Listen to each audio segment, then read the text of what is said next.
Quantos encontraram, pode dizer amém. Amém. Versículos 10 e 11.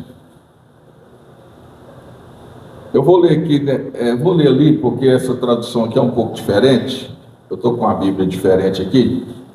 Eu vou ler ali, na Corrigida e Fiel. Por isso retém os céus sobre vós o orvalho, e a terra detém os seus frutos. Versículo 11. E mandei vir a seca sobre a terra, e sobre os montes, e sobre o trigal, e sobre o mosto, e sobre o azeite, e sobre a que a terra produz, como também sobre os homens, e sobre o gado, e sobre todo o trabalho das mãos. Agora nós vamos ler Ageu capítulo 2,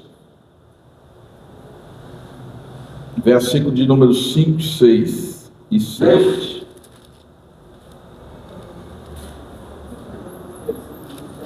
Vamos lá? Eu vou ler. Segundo a palavra da aliança que fiz convosco quando saíste do Egito, o meu espírito permanece no meio de vós, não temais. Versículo 6.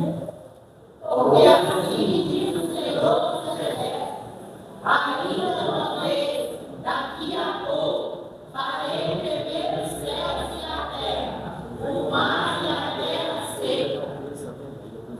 Farei tremer todas as nações, as quais trarão para cá os seus tesouros, e encherei este templo de glória, diz o Senhor dos Exércitos.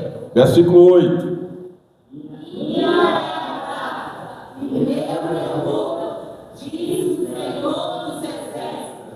Versículo 9. A glória deste novo templo será maior do que a do antigo, diz o Senhor dos Exércitos, e neste lugar estabelecerei a paz, declara o Senhor dos Exércitos.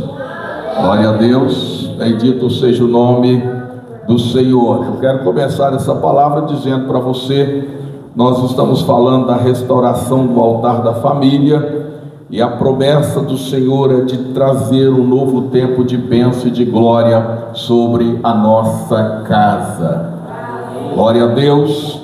Meus queridos, nesses 2 últimos cultos que ministramos, nós falamos sobre como começar a restauração, e nós mostramos que a dificuldade, o problema, a falta de prosperidade, ela foi na vida da nação de Israel um resultado da desobediência. Toda desobediência gera uma consequência funesta, ruim, prejudicial. É muito complicado quando a pessoa ela deixa de crer na palavra de Deus, ela deixa de obedecer a Deus. É muito perigoso quando a pessoa ela se torna indiferente com a vontade de Deus. E é perigosíssimo quando a pessoa, mesmo dizendo que ama a Deus, que ama a sua palavra, que ama a sua lei, ela tira Deus da prioridade e coloca Deus em segundo, terceiro, quarto, quinto, sexto lugar. Eu quero que você entenda uma coisa nesta noite: se Deus não for o primeiro em nossa vida, Ele não será na nossa vida. Eu vou repetir para você entender: se Deus não for o primeiro em nossa vida, Ele não será na nossa vida. Há muitos crentes cavando o próprio buraco, há muitas famílias, há muitas pessoas cavando a própria decepção, porque elas começam a pensar que são as protagonistas do seu sucesso, que as coisas boas, que a sua prosperidade é um produto da sua sabedoria, é um produto da sua capacidade, é um produto da sua habilidade de lidar com os negócios, de lidar com as emoções, de lidar com o seu ministério, de lidar com o seu casamento, de lidar com as situações que envolvem a vida espiritual, a vida emocional e a vida social. Só, queridos, que Jesus, Ele ensinou-nos através de uma palavra muito clara e objetiva. E isso não deve ser aplicado apenas para a vida espiritual, mas deve ser aplicada para todos os aspectos da nossa vida. Quando ele escreve lá em João, no capítulo 15, ele diz: sem mim nada podeis fazer. O homem pode plantar a soja, mas não pode fazer a terra produzir a soja. Ele não pode garantir a produção. O homem pode plantar milhares de hectares de arroz, mas ele jamais poderá garantir que a terra vai produzir o arroz. O homem pode plantar milhares de hectares de feijão, mas ele não pode garantir que o feijão, que a semente vai germinar e crescer, e que a nação será abastecida. O homem, ele pode fazer a irrigação, e a irrigação pode até garantir uma produção no momento de seca, mas se essa seca se prolonga, a irrigação também ficará comprometida, porque ela vai tirar a sua água do rio ou de um lençol freático que vai ser modificado pela própria falta de chuva. O que isso quer dizer? Deus está dizendo para nós: sem mim nada podeis fazer.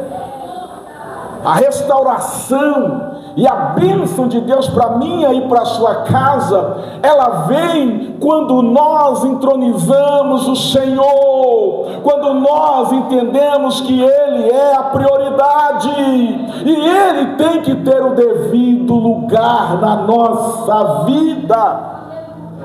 E qual é o lugar de Deus na nossa vida? É o primeiro, porque sem Ele nada nós somos, mas para Ele nada é impossível. Ele é o que diz: antes que houvesse dia eu sou, e não há quem possa escapar das minhas mãos.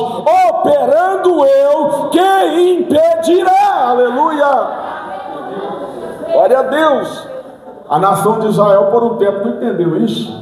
Deus disse para eles: olha, vocês precisam plantar, e eu vou mandar a chuva, e vocês vão colher. Mas vocês não vão plantar no 7º ano, porque é o ano sabático. Eu vou dar para vocês a produção do 6º ano duplicada, para vocês comerem durante o 7º ano, deixando a terra descansar. Mas aí chegou um tempo que eles não confiaram no Senhor, e aí por 490 anos, eles começaram a plantar o ano 1, o ano 2, o ano 3, o ano 4, o ano 5, o ano 6, o ano 7. E foram plantando o ano 1, 2, 3, 4, 5, 6, 7. Deixaram de deixar a terra descansar. Não cumpriram o mandamento do Senhor. Quando completou 490 anos dessa desobediência, eu estou dizendo 490 anos. Não estou falando, queridos, de 49 dias, de 49 meses, e nem de 490 anos, para você entender como Deus é longânimo. Quando a prova veio, quando o cativeiro veio, não veio para o tataravô deles lá que tinha desobedecido, não veio para os pais lá atrás que tinham desobedecido, mas vem agora para aquela geração que por falha dos pais já nem sabia mais que tinha que guardar a terra, já não tinha mais quem pregava sobre isso. Sabe por quê? Porque por um tempo, irmãos, a gente vai desobedecendo e parece que está tudo bem, e parece que vai dando tudo certo, e parece que está tudo ok. Eu imagino que depois do 7º ano sabático, isso é, os 49 anos que se passaram, e aí vem o jubileu no 50º ano, que é o ano da bênção, o ano do livramento, o ano da recuperação, o ano da libertação dos escravos, o ano do perdão das dívidas. Então, quantos jubileus não se passaram e tudo parecia correr normal, mas com 490 anos a medida de Deus se encheu. E aí Deus disse: agora vamos deixar a terra descansar. Eu vou enviar agora o meu servo Nabucodonosor. E eles ficaram invocados. Como assim? Nabucodonosor é pior do que a gente. Mas Deus, Ele é soberano nas suas decisões, e a gente não entende os desígnios de Deus. E Deus disse: enquanto a medida de Nabucodonosor não encher, eu uso ele como servo. Depois ele também vai ser punido, mas agora é a vez de vocês. E Deus então despovoou a terra de Israel, e eles passaram 70 anos, que equivaliam ao total de anos, os 490 anos, os anos sabáticos, que eles deixaram de observar. E aí veio toda essa consequência. E parecia que o povo tinha aprendido. Eles voltam com Zorobabel para a terra, e a ordem que Deus deu para Ciro era: liberta o meu povo para construir o templo. E eles então vão: Ciro, olha, eu estou dando ordem para vocês irem com Zorobabel, e vocês vão construir uma casa ao Deus de Israel. E eles foram construir a casa, e chegaram lá, e colocaram o altar, e fizeram os alicerces da casa. Mas da primeira perseguição que veio, eles pararam de construir, e foram construir as suas casas, e começaram a construir cada mansão, cada palácio, cada sobrado bonito, e parece que mais uma vez as coisas estavam dando certo. Mas de repente, queridos, o que o texto disse? Eu preguei isso aqui na quarta-feira passada. Eles iam a um monte de 20 e só tinha 10. Eles plantavam, queridos, 100, mas só dava 50. Eles produziam, que pensavam que ia produzir 1000, mas só dava 500. Tudo era reduzido pela metade. Olhe para mim, queridos. Quem é de nós que nunca teve a sensação de que parece que está malhando em ferro frio? Você bate, parece que a coisa não vai. Você pensa que vai dar tanto e dá 1% daquilo que você pensou que ia dar. Você espera que está uma coisa e parece que está tudo certo, parece que está tudo favorável, mas no final está tudo errado. Não seria isso um problema com a nossa prioridade? E eu vou repetir essa pergunta porque o Espírito Santo está segurando isso no meu coração. Onde está Deus na tua vida? Jonas, onde está Deus na tua vida? Onde está Deus na tua vida? Qual é o lugar que Deus tem tomado na tua vida? Nós estamos vivendo um tempo de justificativas para tirar Deus. E eu disse que se Deus está no primeiro lugar, Ele não está em lugar nenhum. Porque sem fé é impossível agradar a Deus. E quando eu acho que eu posso resolver algo sem Deus, eu estou me achando melhor do que Deus. Quando eu acho que eu posso deixar Deus para depois, porque eu tenho uma situação que é prioridade da minha vida, eu estou afrontando a santidade, a glória, a soberania, a onipotência de Deus. Se eu tenho um Deus que é onipotente, Ele pode todas as coisas. Se eu tenho um Deus que é onipresente, Ele está em todo lugar. Se eu tenho um Deus que é onisciente, Ele sabe de todas as coisas. Então o lugar dele na minha vida não deve ser outro do que o primeiro lugar. Quando Jesus nos ensina a orar na oração do Pai Nosso, Ele está ensinando isso. Ele vai dizer: portanto vós orareis assim: Pai nosso que estais nos céus, santificado seja o seu nome. Esse termo santificado, querido, em todas as suas declinações originais, ela vai significar separado, exclusivo, único, que não se confunde, que não se mistura, que não se coloca em igualdade com nada. Deus é o único ser que é eterno. Deus é o único ser que é independente, autônomo, não depende de nada, não depende de ninguém. Deus é o único ser que não veio à existência. Ele é eterno. O que é eternidade? É algo sem fim, sem começo. A nossa mente finita não consegue imaginar a eternidade, queridos. E isso é Deus. Deus é eterno, aleluia, glorioso, poderoso. Quando ele diz santificado seja o seu nome, ele está dizendo: você precisa colocar Deus no lugar que é único e exclusivo dele, o primeiro em tudo e em todas as coisas. Aleluia. Quando Jó quis questionar a Deus, Deus fez algumas perguntas para Jó. Onde estava você quando eu coloquei o limite nos mares? Onde estava você quando eu criei os céus, quando eu criei a terra? E Jó começou a ficar sem resposta. Então Jó entendeu que a sua justiça era como trapo de imundícia. Jó entendeu que ele não podia contender com Deus. Jó entendeu a soberania de Deus, e quando ele entendeu a soberania de Deus, veio a sua restauração. E aí Deus está me dando outra palavra profética para alguém aqui nessa noite. Eu quero liberar. Você vai entender. Quando Jó entendeu a soberania de Deus, veio a restauração. A palavra de Jó foi: eu te conhecia só de ouvir, mas agora os meus olhos te veem. Nós estamos vivendo um tempo de gente religiosa, que conhece o Deus do pai, que conhece o Deus da mãe, que conhece o Deus da avó, mas nunca tirou 10 minutos de oração, porque não acredita no poder da oração. Porque só ora quem tem fé, só ora quem acredita que Deus está ouvindo.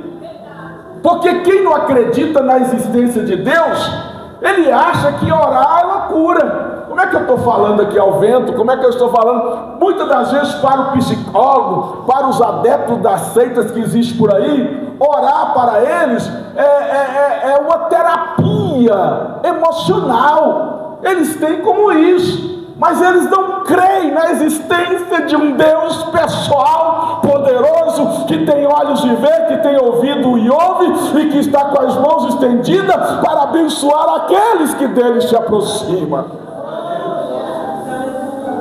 Mas Deus está nos chamando para um contato pessoal, para um relacionamento pessoal. Eu te conhecia só de ouvir, mas agora os meus olhos te veem. Será que Jó estava vendo Deus fisicamente? Não. Mas a fé de Jó atingiu o nível que precisava atingir para comungar com Deus, para conviver com Deus. Jó talvez fosse um religioso que orava a madrugada pelos seus filhos, que até cumpria as leis, que obedecia, mas não entendia essa personalidade de Deus e esse conhecimento pessoal que Deus tem de cada um de nós. Deus está nos vendo todos aqui, mas Deus também está vendo cada um de nós da nossa individualidade. Deus sabe quando eu canto na coletividade da igreja, quando eu louvo na coletividade da igreja, mas Ele conhece a minha individualidade. É na individualidade que está a verdadeira adoração, o verdadeiro relacionamento. Ele sabe disso e conhece isso. E é aí onde eu provo se eu tenho fé, se eu creio. Aquele que aproxima de Deus precisa crer que Ele existe e é galardoador daqueles que o buscam. E que galardão é esse? Este galardão aqui, queridos, não é uma recompensa da coroa que você vai ter lá no céu pelo seu trabalho, mas esse galardão é o galardão da presença. Quando eu busco a Deus, Deus me dá a sua presença. Quando eu busco a presença de Deus, Ele revela a sua presença. Se eu voltar aqui ao texto que a gente leu aqui, ele diz que o seu espírito está no meio do seu povo, aleluia. Ele diz: eu estou com vocês. Olha o versículo 5 do capítulo 2: esta é a aliança que fiz com vocês quando vocês saíram do Egito. Meu Espírito está com vocês, meu Espírito está entre vocês. Ele disse: não tenha medo, aleluia. Ele está, Ele é onisciente, Ele guarda a sua aliança, Ele guarda a sua promessa, Ele guarda a sua palavra. Mas o que falta? Falta eu buscar. Aquele que busca, encontra. Aquele que pede, recebe. Buscar-me-eis e me achareis, quando me buscar de todo o vosso coração. Buscai ao Senhor enquanto se pode achar, invocai-o enquanto está perto. Quem busca é galardoado com a presença dEle, aleluia. Nós precisamos dessa presença. Nós precisamos, queridos, dessa atitude de colocar Deus no lugar que Ele deve estar, buscando a sua face, buscando a sua presença, tendo um relacionamento pessoal com Ele. Israel agora vai receber a recompensa do retorno, da volta. Aqui nós vamos encontrar, eu não vou ler para a gente ganhar tempo, mas lá em Esdras, no capítulo 5, o texto vai dizer: quando Ageu e Zacarias, eles começaram a profetizar. Coloca para nós aí, Alberto, Esdras, capítulo 4, Esdras, capítulo 4, capítulo 5 melhor. Versículo 1. O profeta começa a profetizar, e os profetas Ageu e Zacarias, filho de profetizar aos judeus que estavam em Judá e em Jerusalém, em nome do Deus de Israel, lhes profetizaram. Aleluia.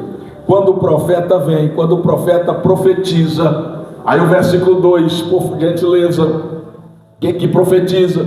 Então se levantaram Zorobabel, filho de Sealtiel, e Jesuá, filho de Josadaque, e começaram a edificar a casa de Deus que está em Jerusalém, com eles os profetas de Deus que os ajudaram. A voz profética, ela provoca uma reação, ela provoca uma mudança. Quando há essa contrapartida de ouvir e de obedecer, quando os profetas Ageu e Zacarias profetizaram, disseram: olha, vocês inverteram as coisas, não é tempo de vocês estarem priorizando a vossa vida material, social, familiar, em detrimento da vida espiritual. E a vida espiritual do povo estava representada na reconstrução do templo, mas eles abandonaram a construção do templo e foram cuidar das suas vidas particulares. Queridos, a gente precisa cuidar da vida particular, não sem antes cuidar da vida espiritual. O sustentáculo da nossa vida, meu irmão, está na nossa vida espiritual. Eu não sei se você já observou, mas se a vida espiritual está arruinada, tudo vai estar arruinado. Mas quando a vida espiritual está boa, pode até estar passando dificuldade, provações e luta. Aleluia, aleluia, aleluia. Mas você continua de pé, continua firme, continua alegre, continua abençoado. Eu não sei se você já viu, quando muitas das vezes a gente vai visitar um crente e ele está doente. Já houve casos de visitar crente até em estado terminal, mas que a vida espiritual está numa temperatura elevadíssima, e você vai visitar essa pessoa e você volta visitado, de tanta fé, de tanta graça. Sabe por quê? Aquele que está com a sua vida espiritual no lugar em que ela deve estar, na temperatura que ela deve estar, nem a morte o abala, nem a morte o abate, aleluia, porque ele sabe que já venceu a morte em Cristo Jesus. Aleluia. Quando os profetas começaram a dizer: conserta a vida, olha a prioridade, obedeça a palavra, Qual foi a palavra dada quando vocês retornaram? Aquele povo começou a prestar atenção na voz profética, e eles então fizeram uma reflexão, e Zorobabel convocou aquele povo, Josué, sacerdote, também chamou, convocou aquele povo, e o povo então voltou para o lugar onde eles deveriam estar. Eu louvo a Deus, porque nesta noite eu estou falando para um povo que tem ouvidos atentos à voz do Senhor. Deus quer abençoar a vossa vida, Deus quer abençoar a vossa casa, Deus quer abençoar a vossa família, mas nesta noite abra os teus ouvidos para essa voz profética, porque Deus tem um novo tempo para a tua vida. Louvado seja o nome do Senhor. E aí agora, depois da palavra profética, queridos, a oposição levanta, mas a oposição agora já não é mais temida, porque eles estavam debaixo de uma palavra profética. A oposição vai sempre se levantar. Vocês são rebeldes, vocês vão se rebelar contra o rei. Era isso que eles falavam para aquele povo que estava construindo o templo. Vocês vão se levantar contra o rei, vocês são rebeldes, eu vou falar para o rei. E foram e até falaram para o rei, mas diferente da primeira vez, eles foram lá e mentiram para o rei. Agora se levantaram homens cheios de Deus, cheios de coragem, com uma palavra profética no coração, e chegaram: rei, pega o texto aí e lê, pega a carta e lê, nós estamos autorizados, nós estamos debaixo de uma palavra maior do que essa aí. E quando o rei pegou os documentos e começou a ler, ele viu que Ciro tinha ordenado a reconstrução do templo, e diz: eles estão debaixo de uma palavra de autoridade, pode ir reconstruir, aleluia. E agora, queridos, veio um clima de festa. Eles foram e reconstruíram. Demorou quase 22 anos, porque ficaram um período de 16 anos parados, mas agora voltaram para a reconstrução. E quando reconstruíram, aí a Bíblia diz que eles celebraram a festa, as festas do Senhor. Eles celebraram a Páscoa. O que é a Páscoa? A Páscoa é a lembrança do Calvário. A Páscoa é a lembrança da libertação. A Páscoa é a lembrança da restauração. Quando a gente está fora do projeto, quando a gente está fora da palavra, a gente vai esquecendo da bênção de Deus.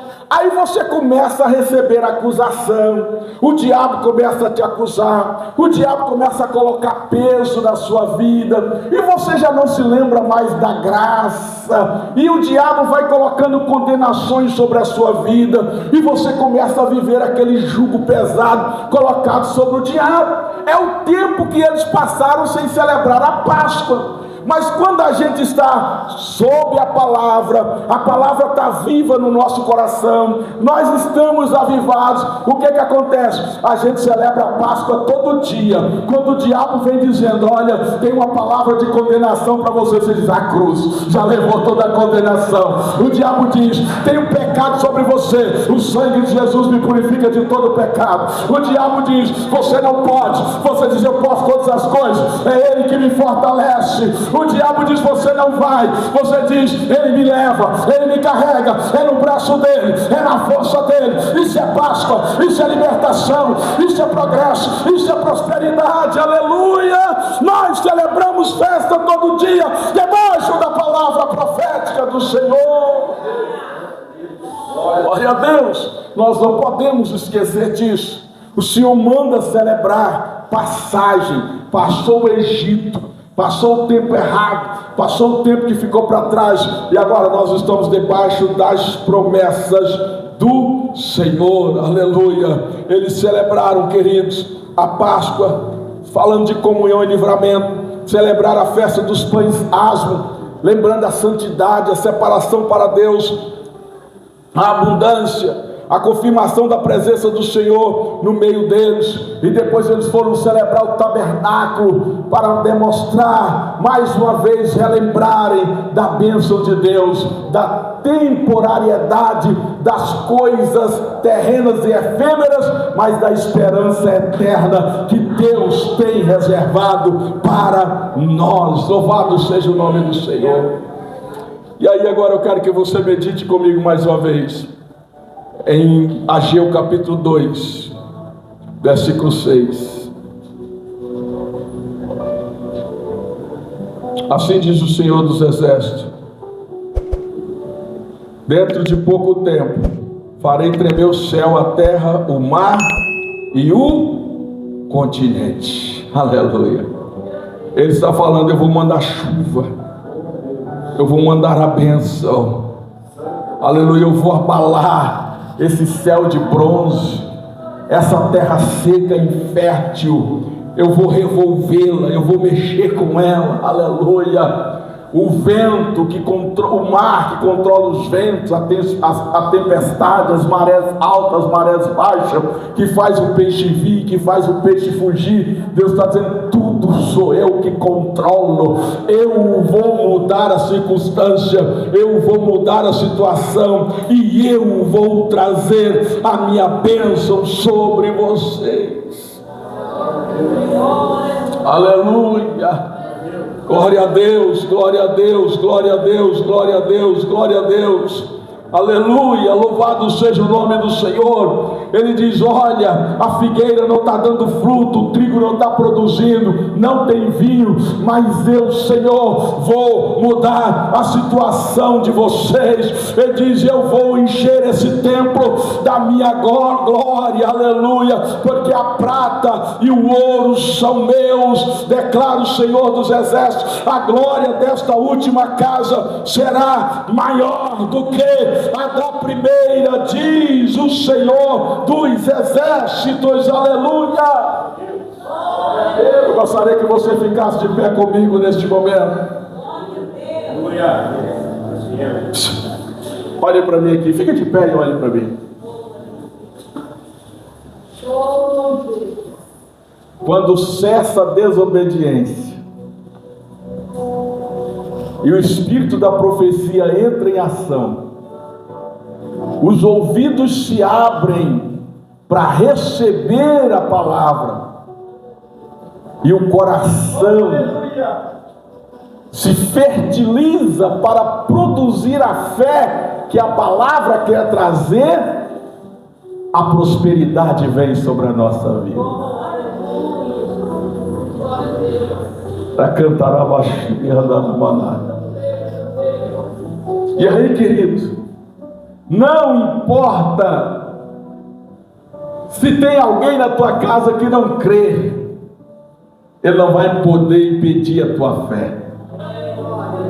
Não importa se tem alguém no teu convívio que se levantou como oposição, a oposição não é maior do que a palavra de Deus liberada sobre a tua vida.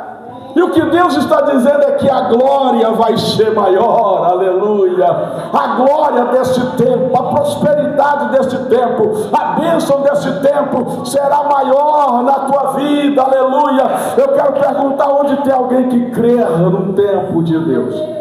Onde tem alguém que crê, aleluia, que a promessa de Deus ainda está de pé, que a palavra do Senhor é poderosa para mudar a situação, para mudar a circunstância.